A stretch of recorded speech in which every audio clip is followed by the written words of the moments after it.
The street outside was quiet, almost painfully so. The kind of quiet that makes every creak in a wooden floor sound like a scream. Inside a sleek modern home in northern Seoul, Dae Hyun stood still, watching sunlight scatter across his polished floor. It reflected nothing but emptiness. He was a man the world respected, successful, calm, admired for his composure. But after his wife, Ji-yeon, filed for divorce, his world collapsed into silence. She had left him with words that stung like truth. "You're a good man, Dae Hyun, but I can't breathe in this emptiness anymore." Now, his life revolved around two small daughters, Min Seo and Ha-rin, and his elderly mother, Madam Eun-kyung. The laughter that once filled their home had vanished. The walls echoed only stillness. Determined to bring warmth back, Dae Hyun hired a nanny, So-min. Her arrival was like sunlight through clouds. Her smile was gentle, her tone soft, her gestures delicate. She played with the girls, read them stories, and treated the grandmother with grace. To anyone who visited, she looked like the perfect helper, almost angelic.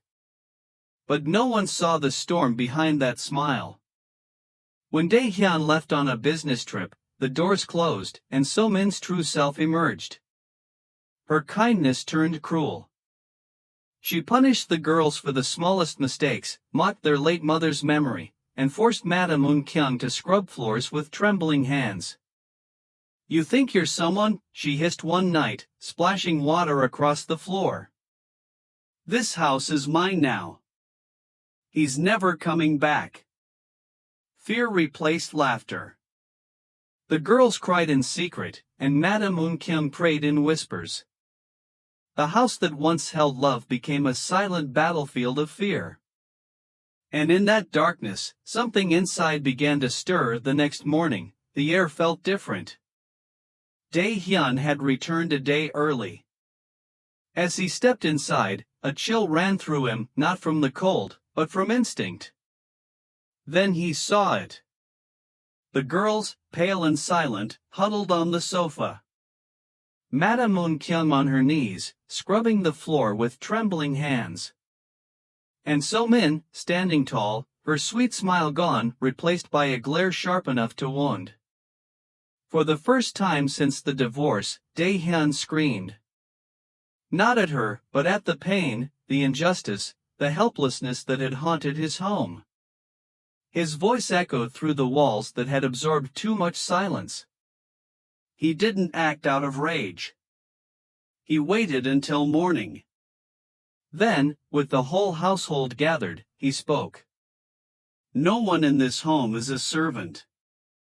Every person here deserves respect. And anyone who stands by while cruelty happens is just as guilty." The words landed heavy in the air. Even So-min's expression faltered. Dae Hyun turned to her, his tone calm but final. "You may leave. But remember this, if one day you truly seek forgiveness, this door will be open." She left without a word. And when the door closed, the house exhaled. Min Seo smiled for the first time in weeks. Ha-rin laughed softly. Madam Eun-kyung wept, her prayers turning into music. Warmth returned, not forced, not borrowed, but real. Yet deep inside, Dae Hyun knew the story wasn't over. Months passed, and the house found its rhythm again. Laughter filled the rooms. But Dae Hyun's heart carried a quiet realization: if one cruel person could break a home, then one act of goodness could protect many. So he created something new. Using his savings and pain as purpose, he built the House of Grace, a free training institute for women who wish to become nannies or caregivers. Here, they learn not just how to care for children and elders, but how to treat them with compassion and dignity. No one could work as a nanny without earning certification from the institute. And anyone who broke the rules of empathy, anyone who used cruelty, would pay a fine and lose their license. This isn't just an institution, Dae Hyun said at the opening ceremony. It's a promise that no child or elder will ever suffer behind closed doors again. Then one stormy night, fate returned in the form of rain. The doorbell rang. Madam Eun Kim opened it, and there stood So-min, drenched, trembling, eyes filled with remorse. In her hands, she held a small doll, the same one she had once taken from little Ha-rin. I thought forgiveness was weakness, she whispered, voice breaking. I was wrong. Forgiveness is what makes us human again. The old woman studied her for a long time, then said softly. Coming late isn't wrong, child. Coming with an empty heart is. So-min fell to her knees and wept. The girls hesitated, then ran to her, hugging her tight.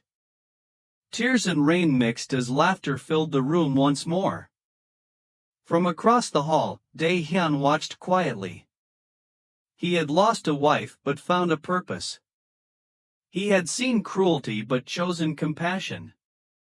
He had witnessed pain but learned the power of forgiveness.